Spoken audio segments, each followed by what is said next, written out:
Hi, everyone, and thank you for joining us for the Books That Move Us Book Club. This is our last session of the 2021 season, and today we are diving into Rough Ideas, Reflections on Music and More by the concert pianist Stephen Hough. And he is certainly a lot more than a concert pianist, as we will probably get into today. Samantha Bennett selected this book for our book club, and I will go ahead and introduce who else is here with us today. Let me get switched over here. All right. So I'm Sara Stovall. I'm the communications manager for the orchestra. And before we get started, let me just introduce a few interactive features for those of you who are here on the live Zoom and those who might be watching later on Facebook.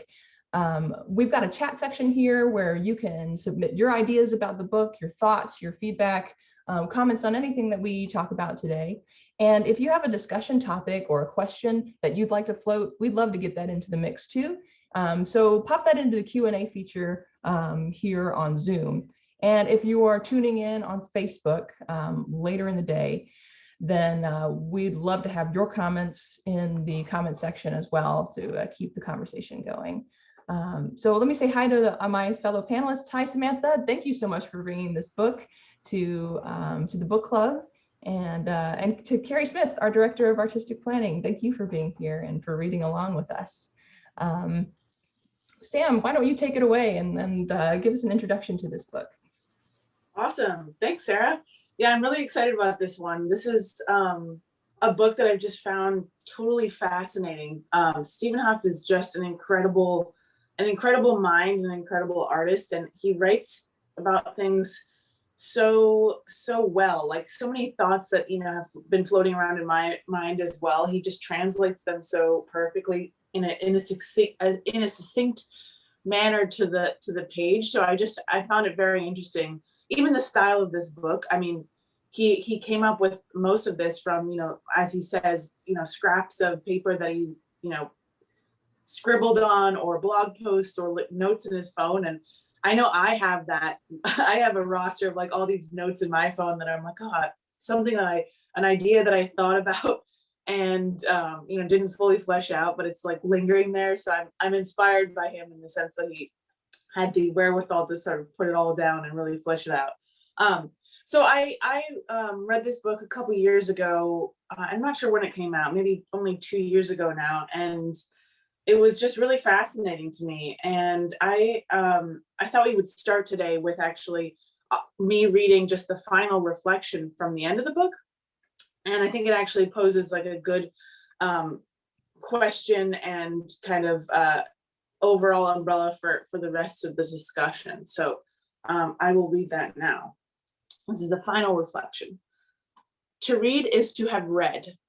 More, to speak is to have listened a conversation with others and with the past. Reflections frozen into words about things which flow beyond words. Seeds flying across my garden, across many seasons. Ideas received, embraced, rejected, changed, always changing. Seeds which drift away or which settle deep down, which grow then, scatter, branches shaken, down, driven across the next fence. Art's stage whisper, the perennial communication of music and more. And that's really what this book is. It is the perennial communication of music and more. And it's just been fascinating to so many of these ideas, as I said, are things that I know I, as a musician, think about. So I'm excited to kind of dive in and discuss some of these nuggets of interesting wisdom and contemplation and all kinds of things. Oh, I'm not on mute, am I?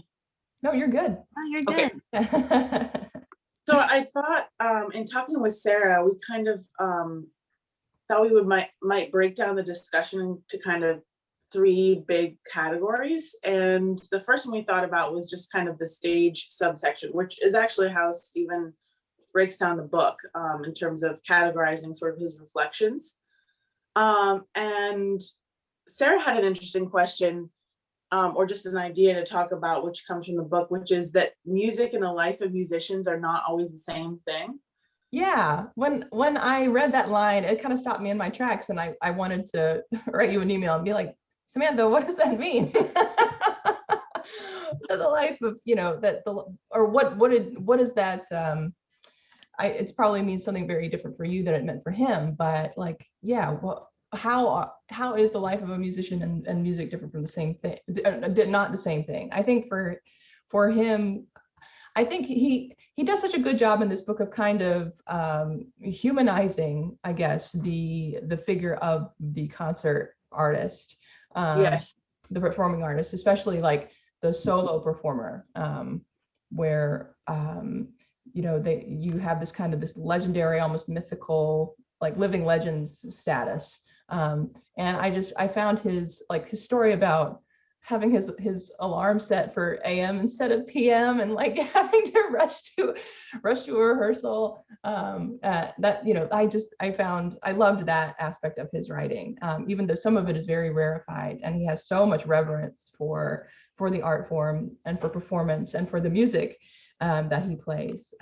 He did add so much great humanity to his line of business. So, but I'm interested in what your take on that notion is, the difference between the music and the life of a musician. Yeah, it is really interesting. Actually, it's funny because I feel like as I was rereading this, a lot of the things that he talks about were things that directly came up during the pandemic. He even talks about like concert lengths being, he thinks they should be between 60 and 80 minutes. And I was like, oh my gosh, this is so interesting, because that's basically what we've been doing now. And just the idea of like sitting quietly, knowing how to be content in like a period of inactivity, things like that, where I was like, oh my gosh, this is very fascinating, because in the pandemic we've had to learn a whole, or I've had to learn a whole new subset of, just how to live my life as a musician. Mm-hmm. So when I was reading that line, I was actually thinking of it in relation to the pandemic, because I really struggled initially with things, because I feel like my personal identity is so tied up in my role and in my like position as violinist, and it was very daunting initially to be like, wait a second, like who am I? not on the stage or something. I mean, that sounds very dramatic, but basically that was kind of the feeling. So it was interesting to read that line and to realize, okay, yeah, so music in and of itself exists completely separately from those who play it in one sense, even though it's completely dependent on those who play it. So I thought that idea was interesting, just because it's like, well, maybe in that sense, we have, as people and as humans, we have more separation than the art itself. Like the art itself really is dependent on all of us communicating what's happening. So I don't know, it was interesting. And I definitely thought throughout this, as I was rereading things, like, oh, okay, that not that he predicted anything that was going to happen, but it's interesting to think about the fact that he was imagining situations where he might have to, not doesn't have access to an instrument, or not playing concerts, or yeah, it was interesting. I don't know, Kerry, how do you feel about like now being on the other side of, not certainly a musician, but you're not like actively performing, and how does that interact with your identity and like role right now? Yeah, it's really interesting, because I think, one thing that's like specific to my personality is that I got, all of this experience, like this musical education and a couple years of performing and like freelancing, enough to get a sense for what the job is like, and just realize that like I was so much better. Like going to concerts was my favorite thing. Performing was not my favorite thing. And so there is a feeling of just being like cut off from the thing that gives you, that's like your source of joy, which is for me going to concerts. So so that was kind of, that's how it's felt. And it was so exciting when we started doing our socially distanced concerts again, even if it was so different from our usual context, because it was like, oh, it's back. But I also, when I kind of think about, the separation of music and the musician, it's like, Stephen talks in this book about how he is a religious person. And I do think that there is something where like an orchestra and a soloist create something that's like intangible, it like to a certain extent, but also like sacred. And it has nothing to do with the people, even though it comes directly from them. It's like it's a really strange contradiction that we have to sit with. And I also just think about like, his life is so isolated, and then he kind of comes to like communion with an orchestra, and he doesn't necessarily know anyone or know the conductor, but then suddenly they create something together. It's also funny to think, and it's like something a sort of only an insider's perspective would have, that like sometimes your life is like, he describes like all these frantic occurrences, and then he has to come to the piano and create something like otherworldly. So yes, that kind of that like amazes me about about the life of the performer is you have life happens, and then you have to, and then you arrive on stage and you are creating something. I like how you put it, Kerry. It's something that's sacred. It's something that we're kind of removing from everyday life. That is so much of the point of some art. I think there's plenty of art out there that tries to dissolve those boundaries, but in the terms of like the music that's being performed in the concert hall, like so much of that experience is about being transported away from the everyday and the mundane. I think he talks about this at length, and so much focus that, in order to be able to produce that, you as the people creating that, what do you have to do in order to get yourself outside of did I leave the oven on, or am I really, did I play enough scales? Have I played enough scales in 20 years to be able to play the concerto right now? Yeah, I think what Kerry was saying about just like the way he writes about like the truly behind the scenes things, where this is definitely, reading this the first time that I feel like when people who know nothing about music ask me like what I do or like what it's like to be a musician, I should like point to some like key passages from this book, because that's exactly what it is. And he talks about a bit of this like double life in a different setting, but it's also this sort of double life in this setting where you're like running around doing random other stuff, or like, okay, shoot, I got like 15 minutes, I guess I'll eat like a sandwich from Starbucks, and then like run into the backstage, and then you're like suddenly, just by virtue of being there, you're supposed to have this, or you're supposed to be like, oh, now you're a great artist. And it's like, oh, okay. And the audience doesn't necessarily think about the person just doing all the normal things beforehand. But I think that's a good bridge into a little bit of the next topic I wanted to discuss. But before I do that, I just wanted to go back to the idea of music and the musician, and Kerry's idea of something coming from in the best performances, in the best moments, where it's clearly feels like something otherworldly. I think it's interesting because when music is tough, because you're always at least at a live concert, you're always looking at the person who's like creating it. So rather than like a piece of art, which you're not faced with the artist right next to the painting, so there's this, it's automatically easier to separate those two interpreter, if you will, for music, unless they're playing their own composition. So let's say creator and creation. And so it's interesting, I feel like, as with music, you're faced more actively all the time with that conflict. So I just think that's an interesting thing, rather than, and it may be one that subconsciously sort of stops us many times from really looking at the product, if you will, that's been created by the artist versus like the act of creation involving the artist. So Totally. That's such a fascinating thing that kind of adds character to our performances, but also it can be a detriment. yes, that's true. And it's very frustrating. Sometimes I'm like, oh, this is a great piece, and then you hate the interpretation or the person playing it or something. Not that you hate the person playing it, but you're not taken by it, then it's sort of difficult to get behind it.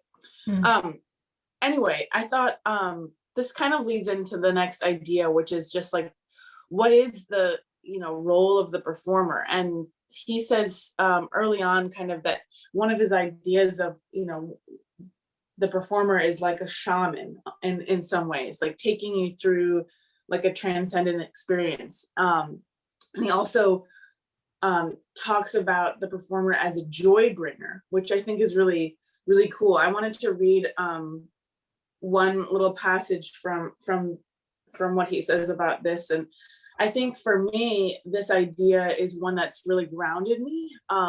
It helps in so many ways. It helps me like focus before a concert. It helps me ignore nerves if I feel nervous, is to just like remember and remember that we're there to provide an experience to other people and help them kind of experience the joy that we're feeling as performers as best as we can. And I think even from early on, my parents always instilled this idea in me, and my mom always reminds me, it's like, just think about, it's just the music, it's that's the priority, like just communicate, it's just the music that you're, it's not something that is personal. So one example of that, when he's talking about audiences too, because I found really early on, really fascinating, talking about like how he doesn't mind the graying audience, so to speak, because they have the wisdom and the subtlety and the patience to really appreciate classical music. And I found that to be so refreshing, because sometimes we continually struggle to like find new audiences, younger audiences. Yes, that's important, but I also loved how he just appreciates what we do have. So let me just read a little passage that I found particularly interesting and meaningful. So he says, it struck me as wonderful that he's just talking about a person attending a concert who I believe was in a wheelchair at this point. It struck me as wonderful that he was there to hear Beethoven, and I was the one who this evening was to bring that music to life. We are Jupiters, one and all. Graying audiences, I love them. With old age comes wisdom, patience, subtlety, contemplation, all the great qualities needed to appreciate classical music. And then he goes on to say that it's sort of the equalizer, not only between, we always think of music as sort of the great equalizer between maybe countries, or you don't have to speak the same language, but also between generations. And he goes further even in saying, like, here we are playing music that's 200 years old on a stage, many of the audience members approaching their own centennial, and just this idea of having this link to history in more ways than one. So a lot there, but I really find it amazing that it seems like he's able to tap into that idea of his role as this joy bringer.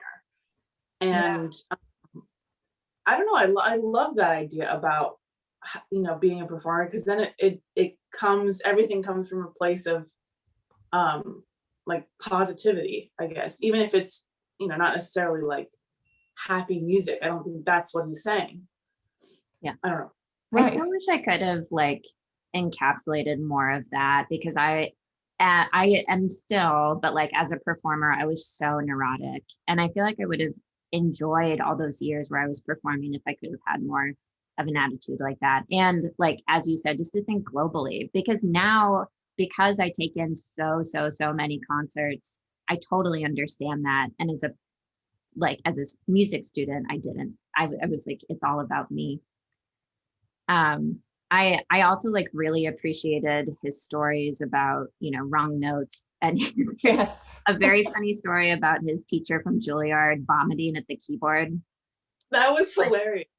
Well, and it made me feel so much better because it was like, okay, she had this like catastrophic performance and was still like a concert pianist and like taught at Juilliard.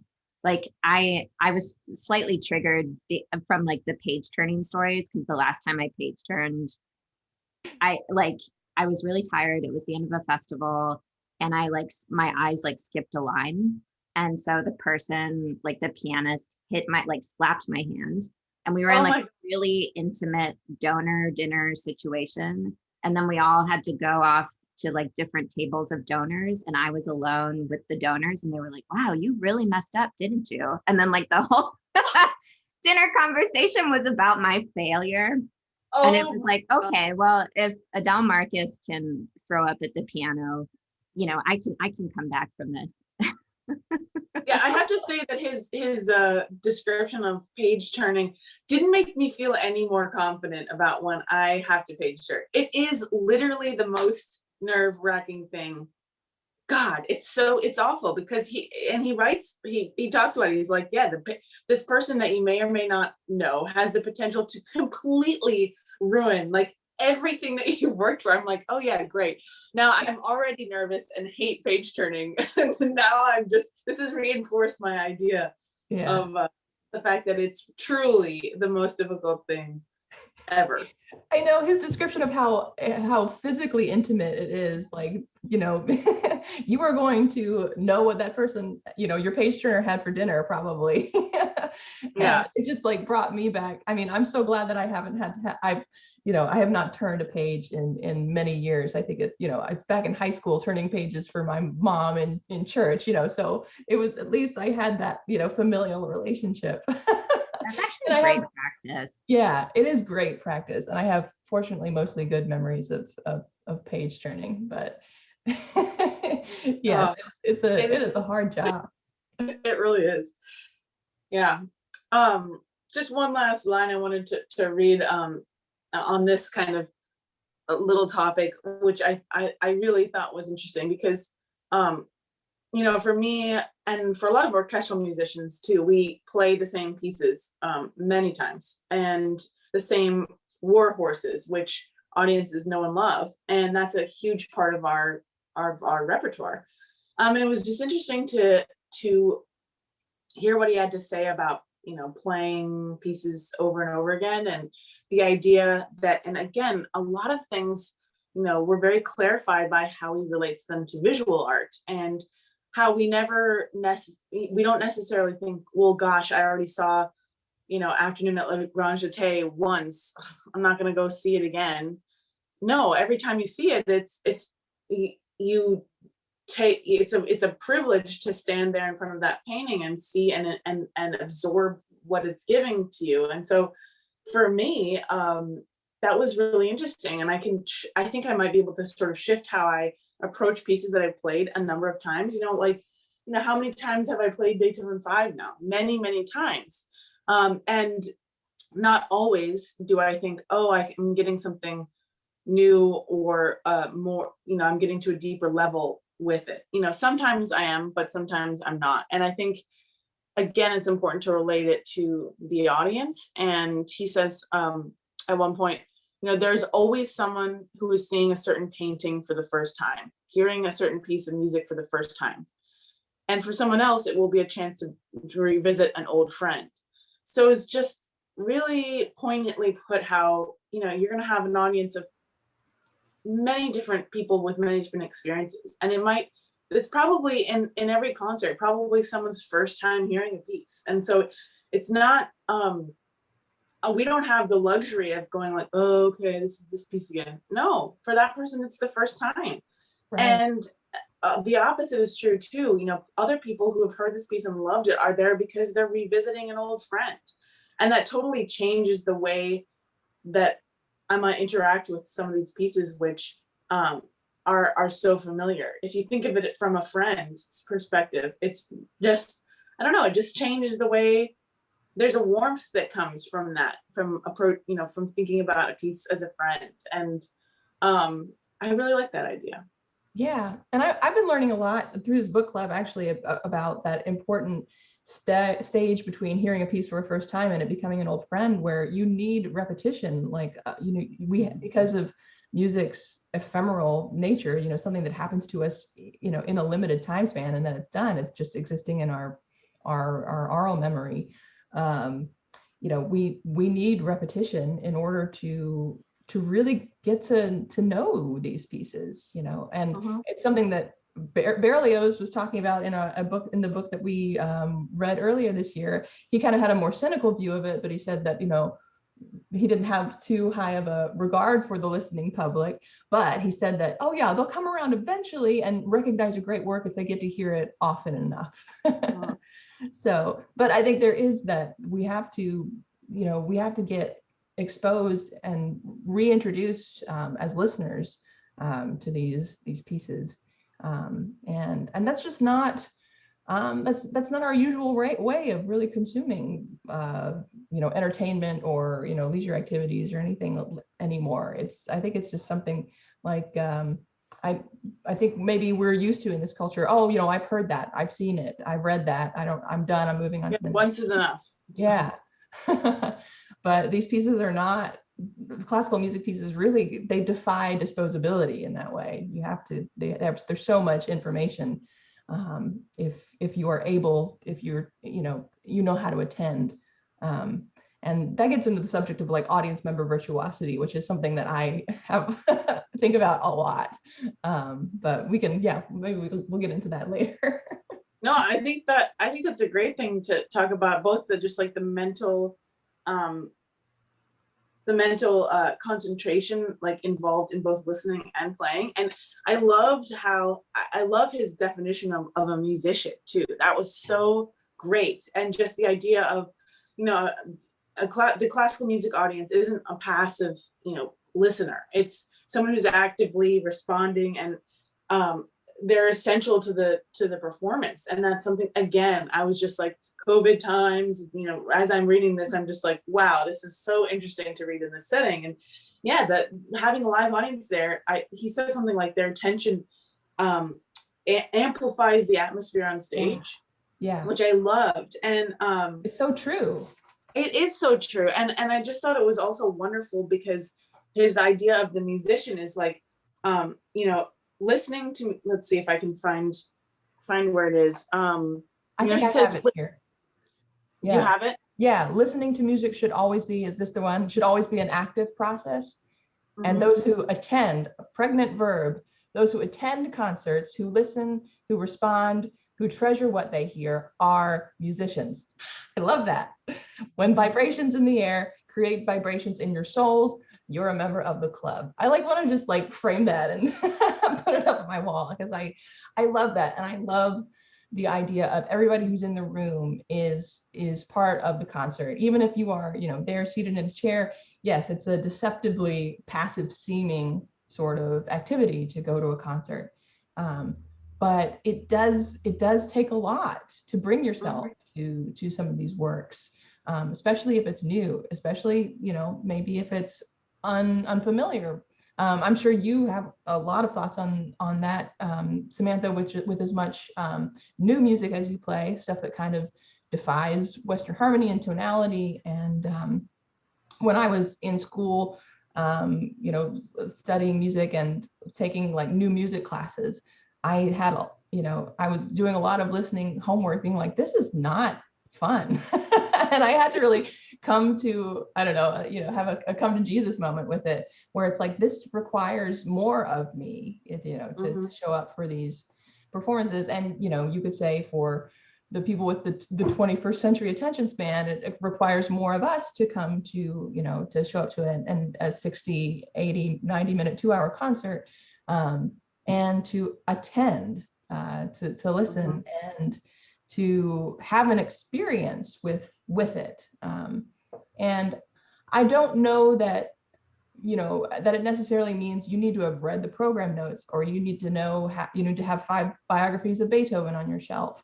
I don't think that's the level of virtuosity that you need. although for someone like me who is a self-professed music nerd, that is what I like to have, I like to show up to it. But I think there are other, listening musicians, people who, are able to, who just keep an open mind with an open ear. And it's almost like a more of a meditative practice, I guess, where you are just kind of, you're being in the moment with it. And like I said, having a communal experience with it.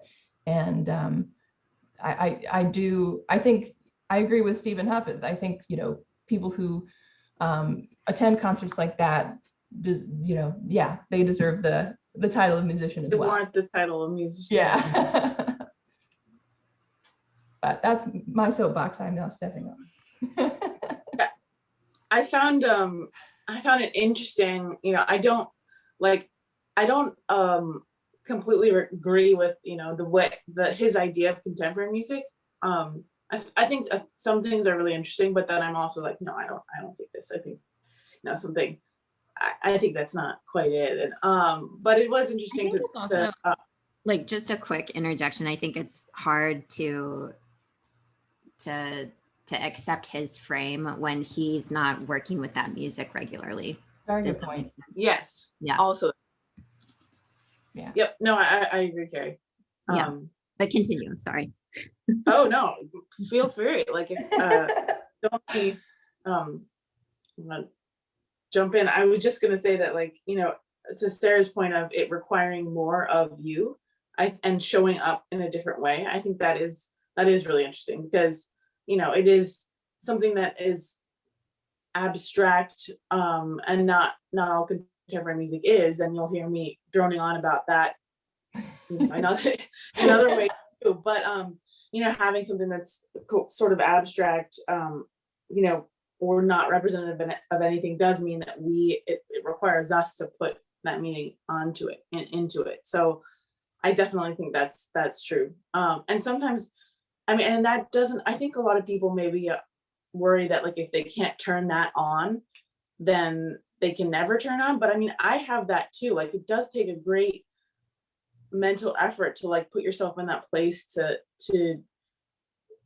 listen to certain music or to play certain music. And I can't do that all the time. Sometimes, it's just the same as, like, boy, I don't have the mental energy right now to watch this, like, very serious and moving movie. Like, not every night am I going to want to watch, I can't think of anything in particular. Schindler's List.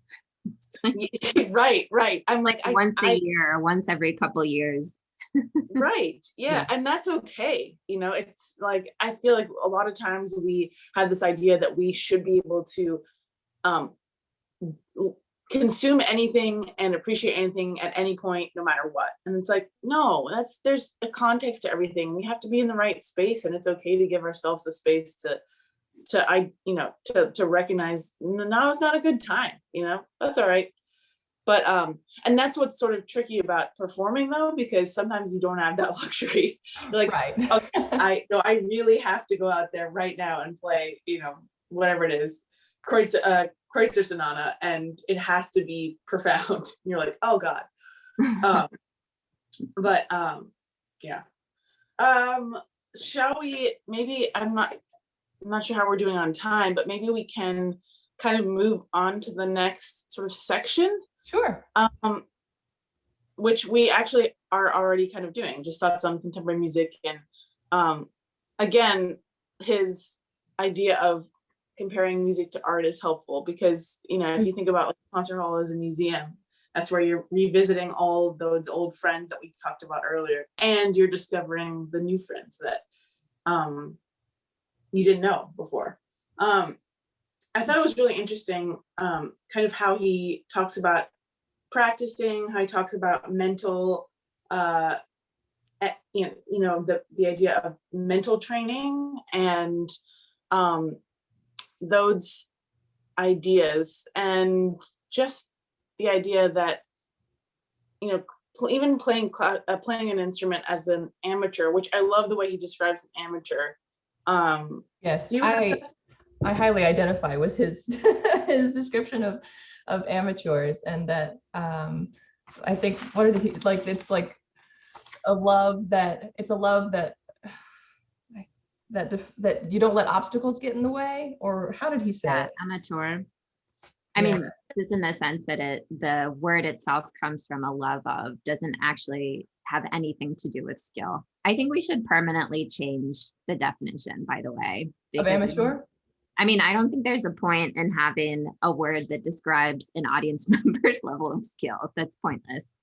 So, Yeah, I agree. Yeah.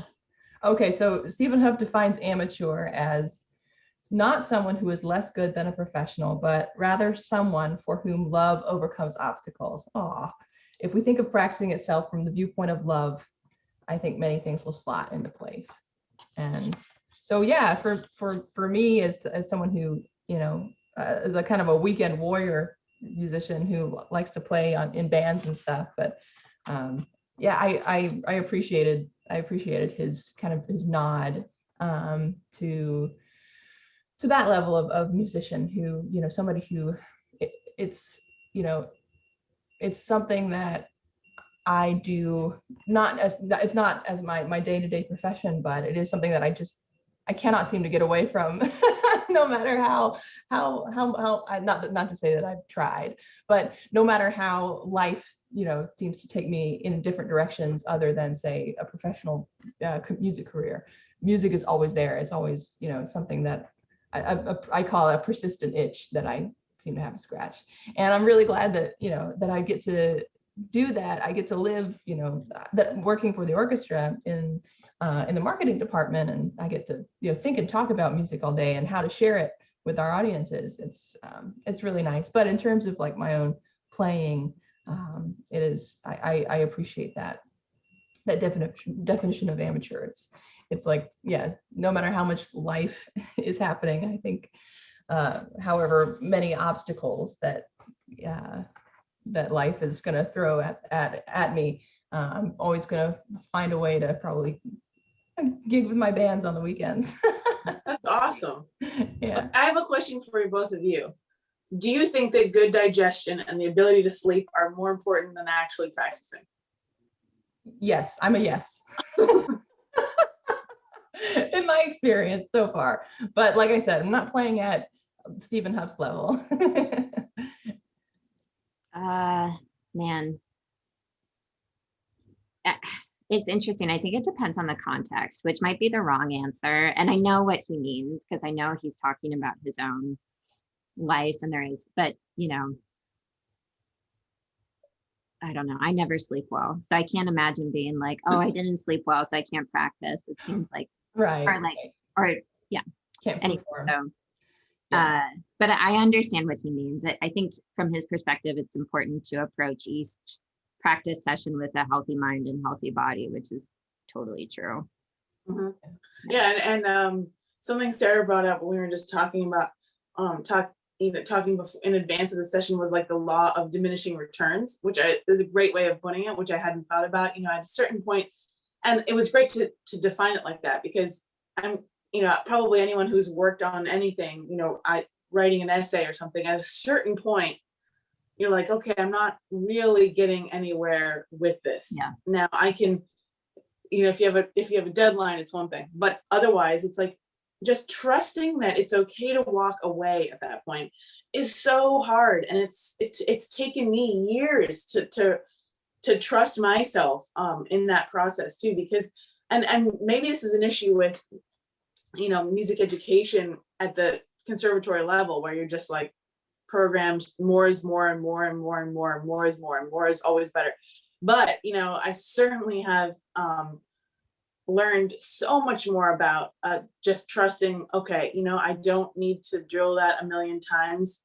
My hands are tired, it'll be fine tomorrow. And just knowing like, nah, it's all right. And like knowing when to walk away. If I keep doing this, it's only going to get worse. Right. And that was an interesting thing to define, actually. Yeah, I think there has to be, or it seems like he encourages musicians to find some kind of assurance in that this playing a music thing is going to be, this is something you can do your whole life, and this is something, and it's going to be, you're never gonna you're never gonna get. I think maybe with any artistic pursuit, there's always going to be, because it is so very human, so very deeply personal, and concept of perfection in these kinds of areas is a pretty slippery subject. Then this is something that you've got your whole life to work on, and you've got maybe different milestones or waypoints, or different levels of where you can say, aha, I'm here with this, and then you step away from a piece or for a little while, and it lives with you, and then however many years you come back to it, and I think it's hard, or it's like nerve-wracking I'm sure from a soloist perspective, because when you have like an engagement and it's like, well, there are thousands of people that are paying to hear me play this at the Hollywood Bowl or at the LA Phil or at the Concertgebouw. It's like, it feels like, do I have my whole life? But yeah, I think Stephen is really good at establishing that kind of perspective, like how he almost like, it read as if he just seamlessly won the Naumburg competition without thinking about it. Like he almost forgot about the rounds anyway. So right. Yeah, I totally see both sides, and I am someone, and this is probably why, actually this is absolutely why I'm not a performer anymore, but just like I would get so kind of like deadlocked into the anxiety of like, this has to be, this has to be the most important thing, as opposed to the global context of what the experience means for everyone in the room. Yeah, I think that's probably why I'm a folk musician and not a classical musician myself. It's for those very same reasons. Yes. Yeah. So I was just thinking we should do a few like hot takes, maybe, if you will. Okay, bring it. Yes. So one of those, I think, he has sort of a vendetta against background music. And the idea that like it's absurd that now we have this idea that like every place we go into should have just like this anesthetizing droning on of whatever in every store going on. So how background music, love it, hate it? I'll let Kerry go first on that. Yeah, I totally see where he's coming from in terms of elevator music, or like just like soft instrumental stuff, or I understand there is like a certain kind of music that's produced for the sole reason of like giving ambiance instead of like communicating something. Totally on board with that. That being said, like I think as I've gotten older, I've really come to appreciate how important film music can be. And how and of course, like the point of film music is to communicate with you non-verbally and to give you insight into like a deeper insight into what's happening. And I think that's really incredible, and probably wouldn't have said so years ago. So I know that's not what he means by background music, but I don't think that music that's not at the forefront of the experience is like necessarily less important. That's my hot take. I like it. Yeah. As someone who finds myself a practitioner of background music at places where people are just trying to have a beer or eat their meal, yes, I think there's something to be said for kind of this it's commercial, I guess. This is it's something that's it is establishing a space. It has its aesthetic, function. It's functional, I guess, is rather than, and that isn't to say that pure art music doesn't have a function, but it's I guess functional is the word I'm looking for. And I am too, when I'm here, working from home, I admit to like, because so much of my work is in words, I really can't listen to a lot of music that has a lot of information, spoken, or even like I can't listen to a lot of great symphonies because there's just too much going on. So I got to turn on the lo-fi beats and to create my space and where I'm feeling calm and uplifted and happy and focused, and that's all I need for right then. So but that his point though brings to mind something that we read in our book club earlier with Oliver Sacks, his Musicophilia. He posited that he's kind of worried that with all this music that we have, we're constantly surrounded by music, and like at no other time have humans ever just been constantly bombarded by music. And music has this really weird way of kind of infecting the brain, and people have suffer from all kinds of musical neurological maladies, including musical hallucinations. And he wondered if by the omnipresence of music, say like commercial jingles, things that are designed to stick in our heads, are we kind of unwittingly infecting ourselves, infecting our brains with music in a way that's not altogether pleasant. So that's where I am with that. Yeah, well, that idea is really interesting, because Stephen writes about it too, but it's a bizarre thing where music seems to be maybe passages from books perhaps too, but it's the only thing where like you don't have the ability to like recreate it. Like you can't sing an entire orchestra part, but in your mind you can hear the whole thing. Which is again one of those amazing things where he defines something that I just kind of like, I know that abstractly, but I never really thought about, wow, that is interesting, where I can just hear like the first three melody notes of some, of Daphnis and Chloe, and my mind can create the entirety of that impression of the whole orchestral sound, which is pretty cool that our brains can, even with the sort of sketchiest amount of material, manifest that internally, which is pretty amazing. So it thinking about it like that does make it seem like a great power. Like, okay, well, so if you put a jingle out there, right, our brains are going to remember it. Right. All right, there was one other kind of like hot take that I think we should discuss, which is Bach.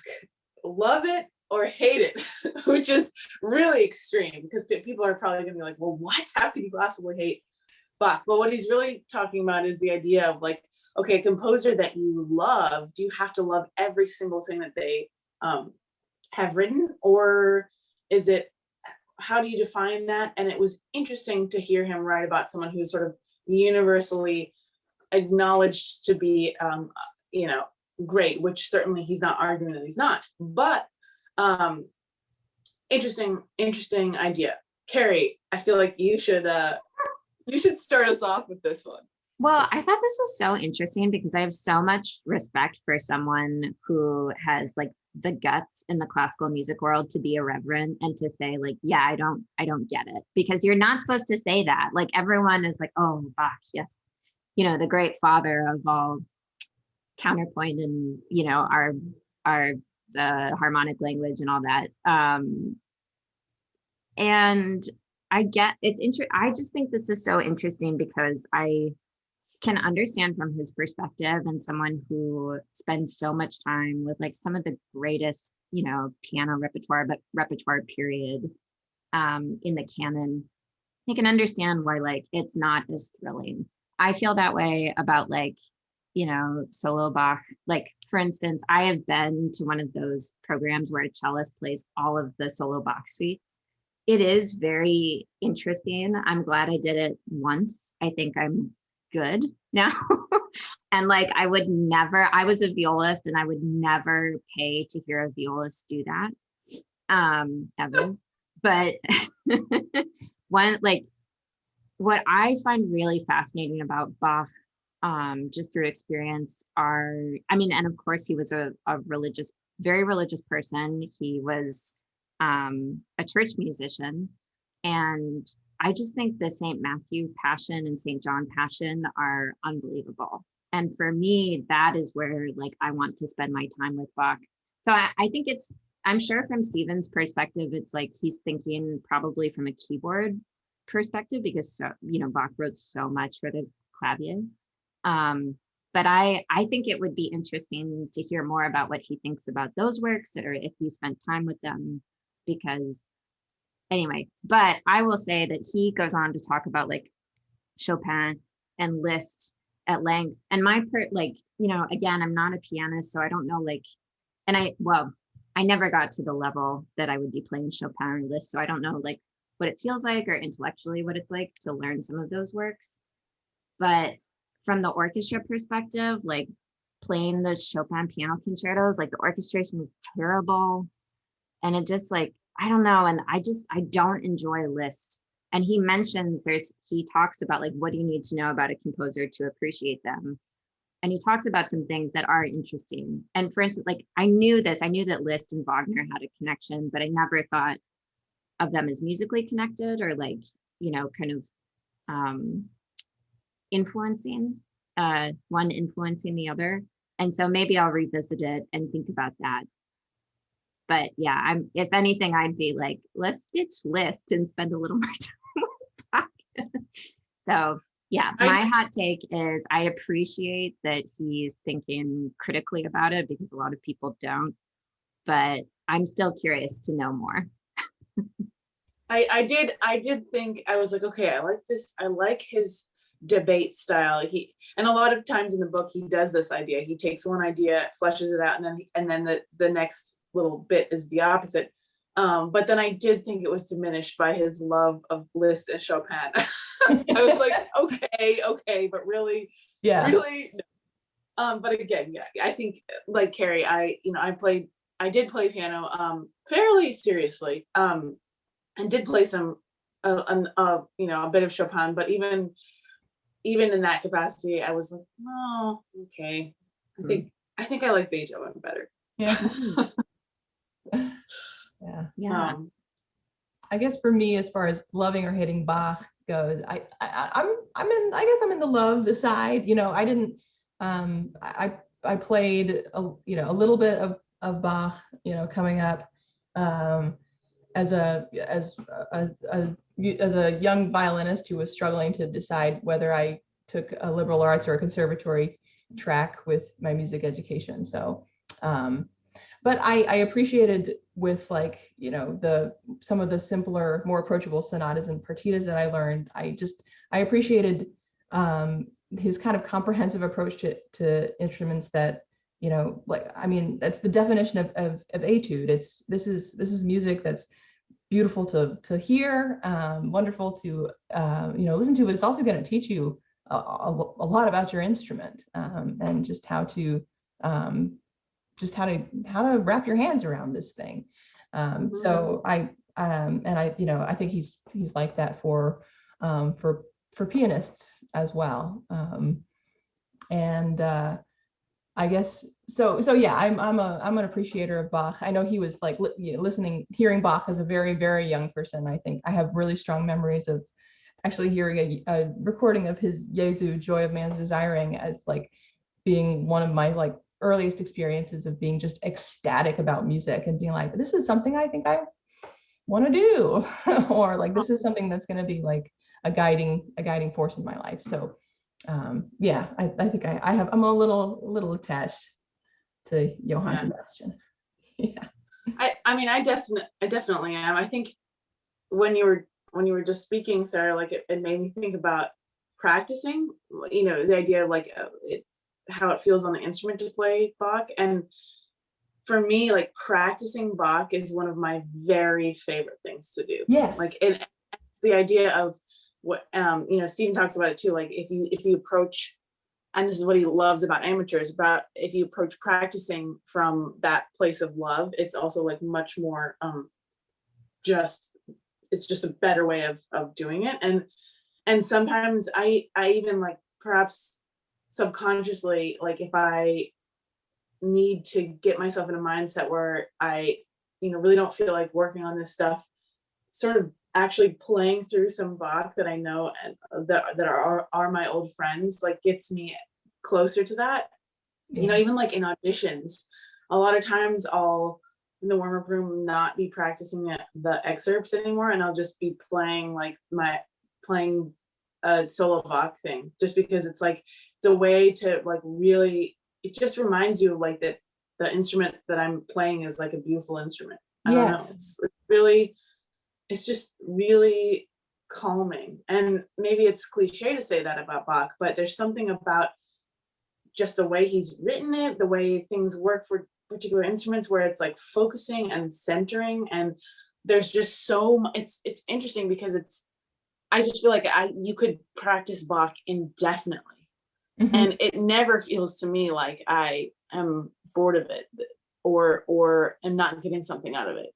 Every time you like move to that next chord, feels like a revelation almost. I don't know. It's really, so that's probably my favorite composer to practice. Nice. I love that. And I love that you do that like in the warm-up room before auditions. That makes a lot of sense. And actually, as you were talking about it, I was thinking about the Bores from the third unaccompanied cello suite, because that's how I feel about them. Like when, like that would be, it's just like 3 minutes of music, but like that's what I would play. Like if I pick up a viola and just like kind of want to get a sense for it, get a sense for like the fingerboard and the resonance and what strings this person has on, that's like exactly what I would do.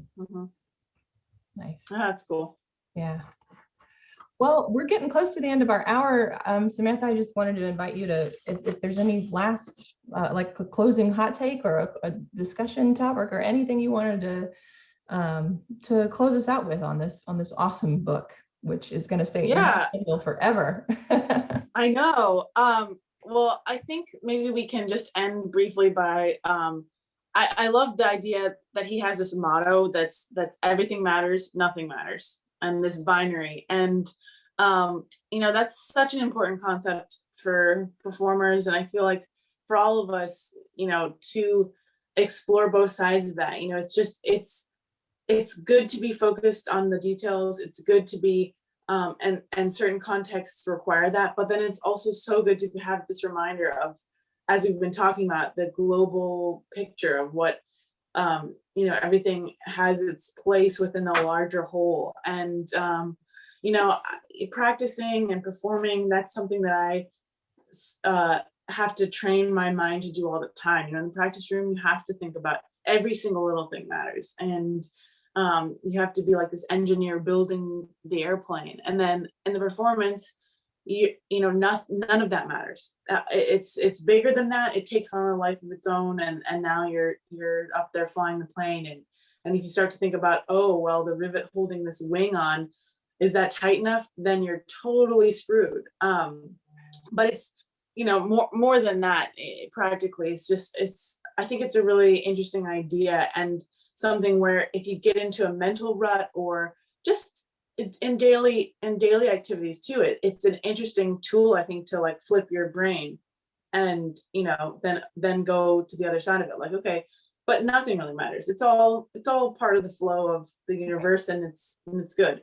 But then conversely, if you're struggling to do something, then it's just such a great tool to be able to focus in on the small details and take 1 hour and say, okay, I've got 1 hour to accomplish this task, and how much of a deep dive can I take on it? So I thought that was a really interesting idea, and interesting to me that he has that motto. And after reading the book, it just seems so perfect for him. It encapsulates so much of who I think he's describing himself to be to us. And it's really amazing because he's a truly varied person, and he translates that idea so well. And I think I love the idea that it's like, no, he's not saying he's just this one thing. He's many different things, and it depends on the context. And I think we all are that, but maybe we get pushed to have a singular definition of like who we are or what our like mode of performing or living is. So I thought that was interesting. Yeah, but there were a couple of chapters in here that I just highlighted the title to be like, this bookmarking this is just good life advice in general. This is yes. a good just frame of reference for yeah, just for being. So I really appreciated about this book, and it's one reason why I think this book is just this, for everybody who is reading along with us in this book club project. This book had so much to offer. So yeah, Kerry. Oh yeah, go ahead, Sam. Oh, no, go, you speak to this point first, because I was just going to bring up the additional resources doc. Oh, sure. Yeah. Post some. My takeaway from this book was very similar. I just love the mental headspace that he lives in, especially because there's so many facets and aspects of being a musician or being in this musical world that are like perfectionistic and almost impossible to achieve, like to almost like a cruel extent. And he doesn't buy into that. I really appreciate that. I'm sure there are lots of people who are also, also thrive because they have embraced that we're human, but it's not often spoken about. Mm-hmm. I don't know why that is, because it's an obvious fact that we are mortal beings who make mistakes. And I think what I find, so I was thinking, I really read this book just as myself, not in my job. And I was just, thinking about how in my position, if I'm like, listening to someone and thinking, would this be a good person to bring to the orchestra? Would this, and just like, trying to evaluate someone and get to know someone as, potentially for an engagement. It's like, if you make a mistake, it's all about how you move forward. Because if you move forward successfully, I will not remember it. I probably won't even know. Or in the sense where like that will not be in the frame of reference when I think back about the experience and what you offered on stage. So yeah, I really love that. Even just reading his practicing tips and like things like that, that was like so comforting to me. And I don't know why. It's not like I'm gonna go, practice 16th note passages, but yeah, I think it's valuable. And I do think that he brings that humanistic perspective to every subject that he touches on. And I really appreciate that. I'm gonna go back and revisit a bunch of recordings and things that he's mentioned to try and listen the way he does. Yeah.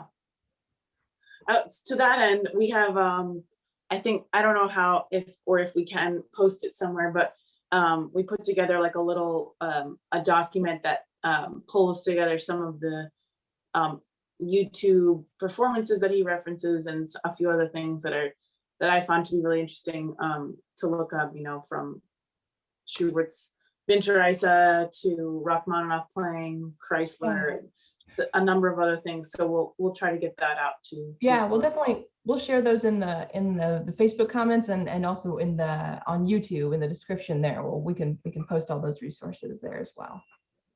Awesome. Yeah, awesome. Great. Thanks, Samantha, for bringing this book into the book club. Thank you. Yes. Yeah. I'm so glad that we got a chance to talk about it, and I've been enjoying all of the